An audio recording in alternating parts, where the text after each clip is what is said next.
माझं म्हणजे मुलाचं ऍडमिशन इथे सगळीकडे ऍडमिशन त्यांनी सांगितलं की होणारच नाही म्हणून सगळीकडे फुल होतं आणि पारायण चालू होतं त्या वर्षीच स्वामींच्या ह्याच्याने ते ट्रस्टींच्या मीटिंग मध्ये त्यांची भेट झाली.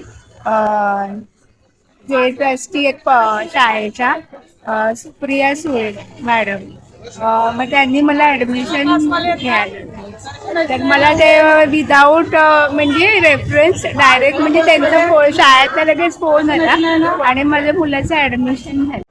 आणि ते पण त्यावेळेला पारायण चालू होतं. मी स्वामींना प्रार्थना केली होती, स्वामी माझ्या मुलाचं ऍडमिशन होत नाहीये तर मग मी तर काय करू. पण त्यावेळेला कसं पारायणामध्येच माझ्या मुलाचं ऍडमिशन झालं कारण का सगळी शाळा सगळ्या फुल होत्या आणि त्याचं वर्ष वाया नसतं ना. आणि त्या शाळेमध्ये ऍडमिशन मिळत नाही, सगळ्यासाठी पण वेटिंग लागतात आणि फक्त असं डोनेशन पण ICIC बोर्ड मध्ये